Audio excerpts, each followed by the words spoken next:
Welcome to Nuanced Beauty.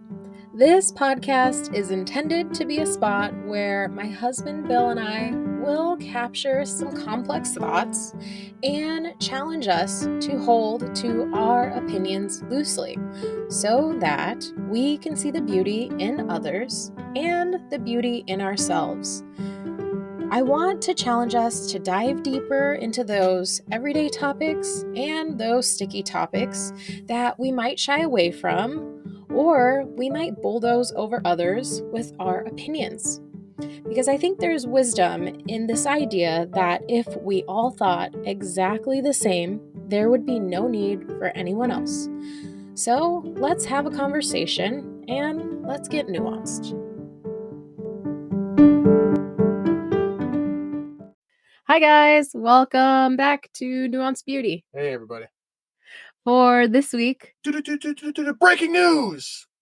We're going to talk about the news today. Yeah. How do you handle the news? So, I thought start this one with a couple stories. Mine is short, Bill's is long. That to be like expected. Doing, like, the morph code thing in the beginning of the news broadcast is like it predates our existence. Yes, it does. So I don't even know if anyone's going to get it. They'll get it. Someone will get it. They'll get it. Yeah. So, handling the news. There was a classmate of ours, so we went out to sea, right? We've chatted about our college days, doing 4 months at sea and then doing 8 months at sea. And during like that 4-month time, a classmate of mine chose to basically fast from the news and didn't partake in news like stories at all. And on a ship, it is a bit easier to do that. Well, not nowadays. They're a little more connected than when we went to sea. But he shared that with us, and then I kind of followed suit. The next time we went out to sea, that 8-month stretch, I kind of checked out of the news. And I came back, and I realized that everything was right where we left it. So all of the sensational stories, like the poor lion that was hunted by the high school Cecil the lion. Wow, wasn't that a thing? I think that was a thing from our time. Was it Cecil? I don't know. The poor lion, right? The dentist who killed the lion. Yeah, the dental student, dentist, whatever. I don't know. And that was so sensational, and it was such a big deal. And oh my gosh, and we needed to have a huge outpour and outcry, and yeah. And somehow things continued, right? Life went on for most people. Yeah, it's become such a part of people's core identity. The amount of news they read, the sources of their news, it becomes, what team are you on? It becomes part of your community, and it becomes something you can then lord over somebody else when they aren't as informed as you, or you get to dismiss what they think they're informed with because they use the other news story, another news outlet. Mm-hmm. There was a great Portlandia sketch where it has people, they're like dueling articles. Oh, did you read the article on this one? Oh, yeah, I did. Did you read the article on this one? Oh, yeah, didn't like how it ended. Did you read the article on this one? I thought that one was interesting. And they go this like rapid fire back and forth. They need to feel like one up each other. They need to feel like they're informed because there's a sense of power to that, and a sense of social credit to that. Mm-hmm. And the problem with that, like so many other things, is that there's a level of truth to it. That there is some level of responsibility you have to know what's going on. Right, and there's a level of allure too, probably. Like to be in the know. Totally, it's alluring. There's a lot of selfish and wrong reasons to be in the news, but the freedom of the press was a top level right acknowledged in the Constitution on purpose. Yeah, news isn't evil. Mm-hmm. And news as propaganda isn't new. If you look at the news stories from the Revolutionary period, right, they are slam pieces. They are. There's never been such a thing, except for maybe like a golden era in the 50s, and even that I cast askance at of this idea of a neutral news. Mm-hmm. And for a long time, I thought NPR was a fairly neutral news. Right, I really enjoyed it because I felt like they had that gentle tone. Peaceful, tranquil. Very tranquil. And then Donald Trump was elected. And then it went downhill. They were just so the day angry after, about it. I used to listen to NPR news on the radio on my way to work. And So they have these really interesting stories. I listened to Yeah, like a there's some 2 hour. cool I listened to educational a things. 2 hour story of a guy who did a heist of a museum for a specific kind of feather that you use to do fishing flies. Oh my gosh, 2.5 hours. It That's was like 5 episodes for us. it was really good though. That's a I lot was of so content drawn in. creation. So it's still good like on Sundays when they do stuff like that. But the tone of the news anchors Just of changed. stunned disbelief and horror and mourning the morning after Mhm. Donald Trump was elected really kind of crashed that whole facade that I thought, oh, this is national. This is public, more it's national. public It's more radio. public. It's Yeah. But so there, I do think that there is value in having knowledge. We vote.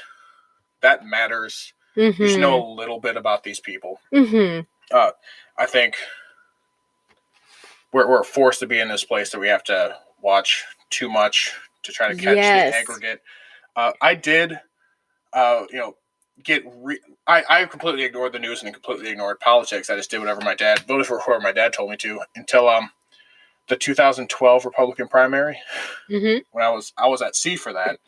And prior to this, on ships you would get one newspaper that was put together by like some Siemens organization. Right. It was like 3 pages long. It had some sports scores. And it was actually really cool because that was your only connection with the outside world, is getting that newspaper. Yep. So you'd read it. You talk about it over coffee time. It was something that was communal to the people on board. Yeah. And it was very neutrally done.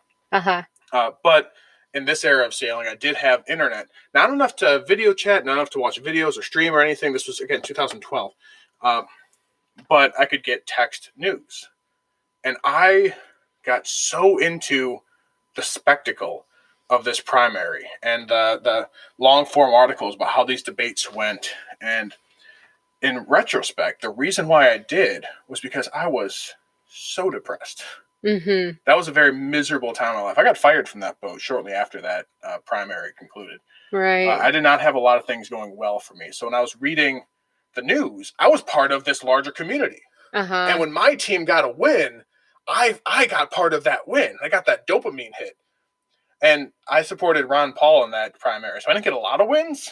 I got a lot of my guy being ignored by the media. But but I do think that's part of the draw.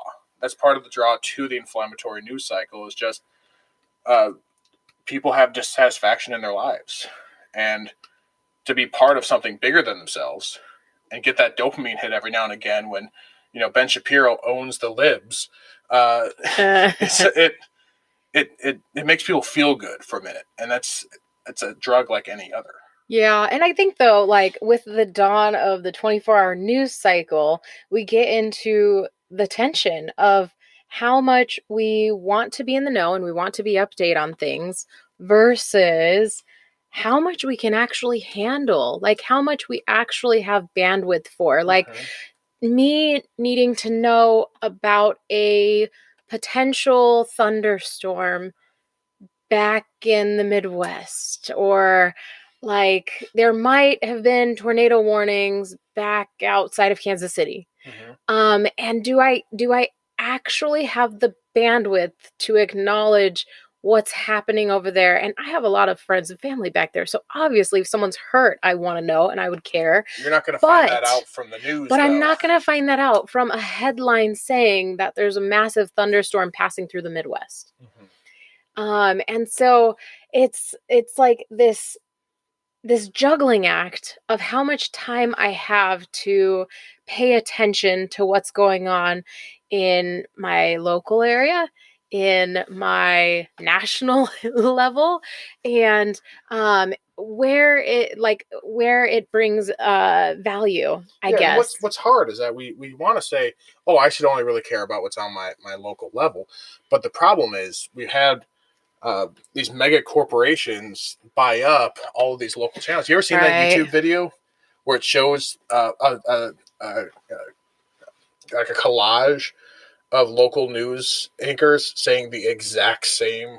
Oh, right. Yeah. Oh, it's really disconcerting. Because they have You think, the national news, I don't need that because I don't need to know what's going on in Montana. I'm just going to watch my local news. Those are guys I trust. They're part of my community. But they're part of this thing anyway. So Yeah, like, But I think you hit a good point with the 24-hour news cycle, because only so much happens in 24 hours. And they gotta find stuff. Remember when the balloon. What about the the balloon? balloon, or even going back further? Remember when Barack Obama ordered mustard for his hamburger, and oh my God, that was I all don't over the remember news. that, no. Oh, it was terrible. But like, what else are you gonna talk about? If you have 24 hours to talk.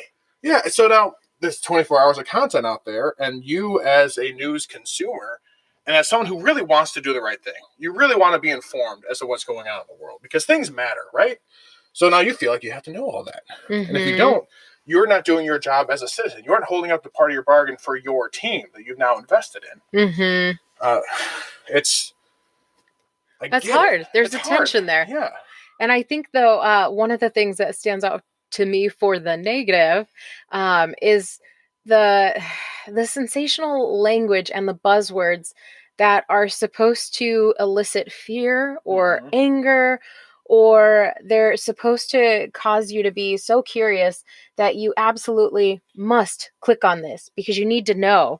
Like, I mean, so young mom opens the door. You won't believe what happens next. Yeah, there's that. Or like, like I have an Apple phone. So if I scroll to the left, it pops up and it says for you. So I don't know how they come up with things because in general, I don't read any of the news on here, but I'll scroll to the left and I'll look at the headlines, and there's a poor headline right now. And I read it. And of course, like I had a moment of like sadness, but it's like missing Oklahoma girl last seen being carried out of drug house by mom is likely found dead in a drawer.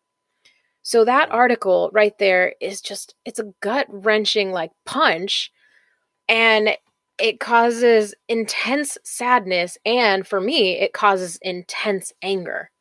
But that article doesn't feel like something that I can actually action. So I am having a physical reaction of severe anger for something that is not a part of what I can impact. And so it's hard to figure out what we aren't built for it. What am I supposed to do with that? Like there's a component like we talked about where maybe these things that are, big headlines have the potential to change politics, change laws, right? Like policy and laws is one area where news had the good intention of impacting things for the better. Yeah, that's what I was saying from the beginning. It was a propaganda arm of one social movement or another with the intent to affect policy. I think what it has, because of how insulated from public opinion our political class is now, it has a bigger effect on just social conditioning. We talked about this with there's a sensational news stories in the 80s about poison in Halloween candies. That we're all now super to this day look a little bit weird about the Halloween candies, or like the razors in the apples, or the missing child in the back of the milk cartons. All these things that it's very like fear mongering, sensational that created like a condition. It was memes before memes, and the word meme existed before the internet. It was just the idea of the passage and evolution of thought that the idea gained a life of its own as it passed through a number of people, and so. We've kind of been behaviorally conditioned. Behaviorally conditioned, perfect way of saying it.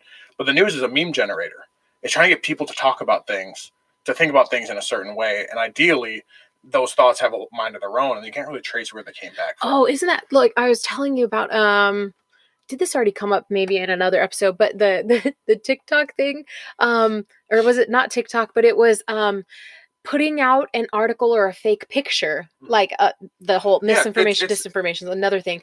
But you actually today when this goes out, that it was misinformation or disinformation. But 5 years from now, your mind may not clearly remember what was true or false, but it would at least create a negative or positive there was something connotation about that person that was bad, right? Did they like have a car accident or something, a hit and run? I don't remember. It was something. Anyway, I'm not going to vote for him. Right, like to create just a certain connotation, even though like today it's known as not true, or it's like, no, that was not actually, that was misinformation, whatever. Right. So there's kind of an interesting angle there, which is very creepy to consider. And I think it kind of ties into like where the trust in media has kind of dwindled, and like it's gone. Yeah, like media outlets. I don't have numbers on here, but it's a dying It's not really dying. No, There's lots of money. Well, so here but... it is. It's dying. It's being kept alive for the same reason Twitter's kept alive, and that there's a narrow band of very wealthy people supporting people and the political class, the elites of the country, the people who spend the money, they watch it. Mm-hmm. So even though like Twitter, and this is getting into a separate but related topic, there's not that many people on Twitter. Mm-hmm. Just in general, it is a very small social media platform. Yeah, with an outsized influence mm-hmm. on what happens in Washington, because those people care what's on there. Yeah, for whatever reason, mostly because they're old and they don't know. They can't. They don't.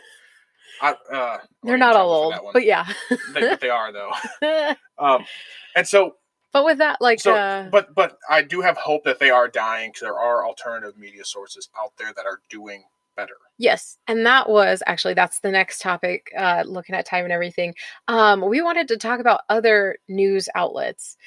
So the first one I have written down here is the Free Press. Who found Barry it first? Barry Weiss is a journalist who started a Substack. Well, yeah, she was a journalist for the New York Times and got fired from the New York Times, and she was a journalist for the Wall Street Journal, and I got fired from the Wall Street Journal. And if you get fired from both a liberal and a conservative there must be something going on. You must have something independent and interesting to say. And that's exactly what we found to be the case. Right. So she launched like 1 to 2, maybe longer ago, but we started like paying for her $5 Substack a month a year ago, probably.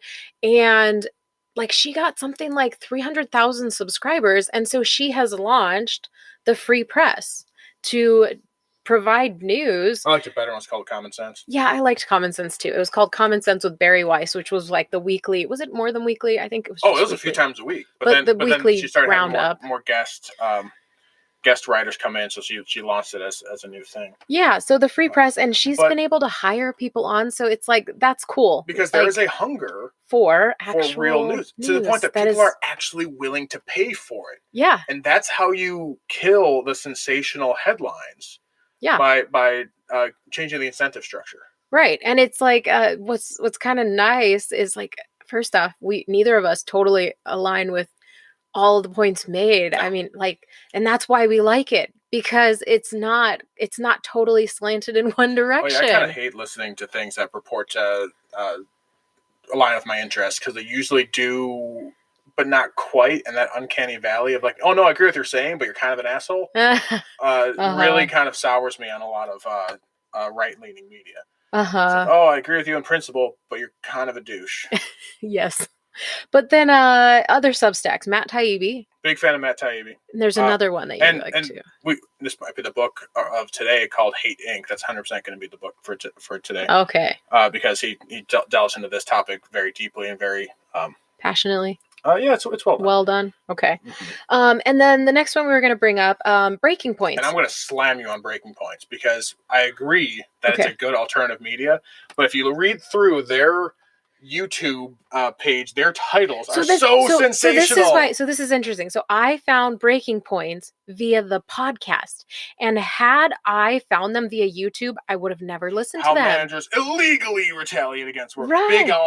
Big all caps. Right. No, I hate how SCOTUS could crush labor strikes. All caps. I know, and that's what I mean. So I hate their YouTube. So bad. I didn't even know they had YouTube. Biden bows to Saudis with crushing war powers. Oh my gosh, caps again. We should like let them know. Like, had I found them via their YouTube, I would have not wanted anything to do with it. Sensational. But finding Breaking Points via their podcast, like an hour and a half news, Monday, Wednesday, Friday, it was solid. Like, they kind of, I found them in the COVID days, so it's been like 2-ish years, and what? We're going to refer to that like our children are going to refer to that like we refer to the Great Depression. Yeah. They were born in those COVID days. They grew up in. But like I enjoyed what I enjoyed. They take probably like mainstream news media outlets and they cite their sources and everything, and then they talk about them. But they both were journalists, like in DC. Like one of them was one of them was DC. Yeah. Most of their news is reporting on how other news outlets are reporting on things. Yeah. And just dunking how and just awful like they do. Yeah, and they're really like their header in the beginning is like mainstream media is ripping the country apart. So they're bringing to you the mainstream media news, but they're tempering it down, and they're sharing their insights, and it's just slightly less ridiculous. But here's the thing: 3 days a week. That is a 3 days a week. consumable amount of news. Yeah. And then let's see, another one I was going to throw out there is Morning Wire. So I'm putting this one out here because if you happen to be very left leaning, this is a good opportunity to just get 15 minutes a day or less. You could just listen occasionally to kind of hear the main buzz from a right slant news. It's pretty source. good at being not overly inflammatory. Yeah, it's not. Yeah, it's they say it's like, I don't know. They try and say they're unbiased. It's just like NPR saying they're unbiased. Completely biased. Yes, but they aren't as big a douchebags. But they're not. Yeah, they're just slightly more tempered in their presentation of their stances. Like, I have noticed listening to them for a good 6 to 8 months now, regularly, that they do tend to have the key like top conservative buzz like topics, such as like the economy, like how is the job market and how are we doing with spending. And they almost always have an article related to crime, and it's usually in the vicinity of cities or homelessness. And then there's usually an article about education that pops up. Like, there is a trend. They're highlighting battlegrounds that they feel like the right has a better stance, the upper hand on, that they feel like they have the upper hand on, whether they do or not. Exactly. But even though by their tone they aren't particularly biased or inflammatory, by their choice of stories, yes. Now, one that I'll throw out there is a free Substack called The Liberal Patriot, and this is a left-leaning columnist who's critical of the direction of the Democratic Party, saying, I believe in these principles, I just feel like the Democratic Party is going about it the wrong way. Right, you gave that woke article to me. Yeah. That described the meaning of woke. It did. Well, that was Freddie DeBoer. That was a different one. Okay. But and he's also good for the most part. But I feel like it's a more honest critique of a position to come from someone on that position, saying, hey, I believe these things, and I just don't think we're going about it the right way. I can respect that. Yeah. When you hear criticisms of either side by the other side, they're so straw man. Yeah, it is a little bit harsh. But if you hear somebody who's like, no, like I support this in a lot of ways, but it's kind of lacking here. It's more honest, and I appreciate the honesty. And I think that captures Barry Weiss too. Like, it's a similar kind of thing. Like, I'm leaning this way. I mean, she's Jewish.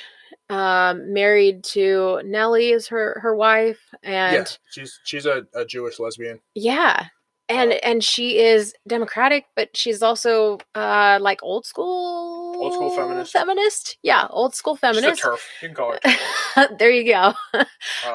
And it's good because it's like having a sincere critique, but also having buy-in. So therefore, you're trying to be encouraging and not just a total jerk because you hate the other side. And I think that sums it up. And given that we just got around to the 20-minute mark, we can get to summing it up. What we appreciate in news is when people aren't jerks. Yeah. We don't like jerks. Yeah. They're jerks. Yeah. And I feel like too much of our news is surrounded by jerks.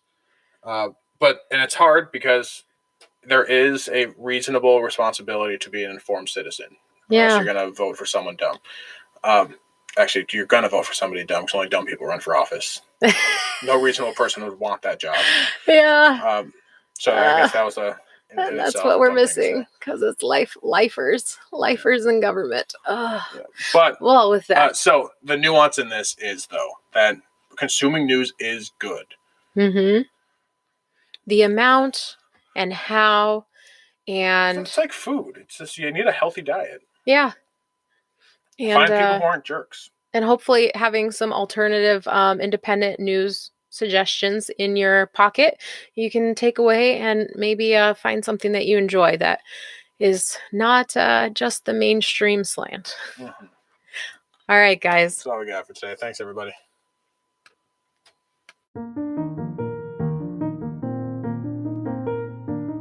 All right, this is the part of the podcast where we recommend a book for this week. Yes, and as a reminder, the intent is not necessarily to make this a book club or that you read every single book we suggest every week. No, that'd be entirely too many books. All this is just coming from the fact that a lot of the conversations we've had and the conversations that we've wanted to share have come from books that we've read and topics that we enjoy. So, with all the books out there, sometimes it's hard to choose what you like. So, this is our contribution. Yeah, and we generally hope that it ties in a little bit with the episode. Okay, now before I get into this week's book recommendation, I'm going to ask: Has anyone read Manufacturing Consent by Noam Chomsky? Anybody? No, probably not. I tried, man. It was dense because he gets into this book was written in the 70s. He gets into the actual math and of the word choices used to create certain narratives around different foreign wars. Noam Chomsky is a famed anti-war advocate. Can you advocate for anti something? I don't know, but a famed pacifist who really points out how uh, the news very specifically creates what he calls worthy victims and unworthy victims. Where like these people deserve to die, whereas these people are tragic victims. Therefore, we have to come to these people's aid, but not those people's aid. This is how, in the various proxy wars through the Cold War, we think, oh, we're fighting for freedom, and you find out that the guy we were propping up is actually a terrible dictator. He gets into a lot of that stuff, but it's really dang it hard to read. I did not get through it, but what I did get through was this week's book recommendation called Hate Inc. by Matt Taibbi. And it's written, he talks about it in the book a little bit as an extension, a more modern day extension of manufacturing consent. And, it's not exactly that, but that's kind of the theme he's getting at, where he's pointing out in a little bit less mathematical detail how the news is specifically constructed, not to inform, but to divide.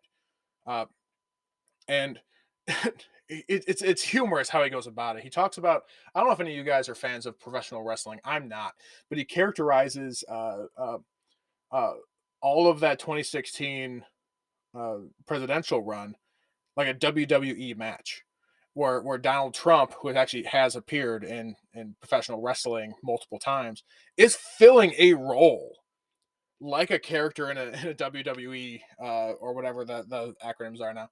Uh, a role in the drama. So that all it is drama. So he does a very good job, although he generally leans left. Does a pretty good job pointing out a level of both sidism of how you're both terrible, and you're both just truly bad. And it had some echoes of the Jon Stewart Crossfire video that's still kind of floating around of someone just saying just stop. And I don't want to leave you without any hope in this book. It was entertaining. It was a little bit of like, no, I'm not crazy. This is it. It doesn't just seem meant to divide. It actually is meant to divide. Highly recommend the book. It really just it peels back the curtain a little bit on how the media as a machine works. So highly recommend it. Hate Inc. Matt Taibbi. Check it out.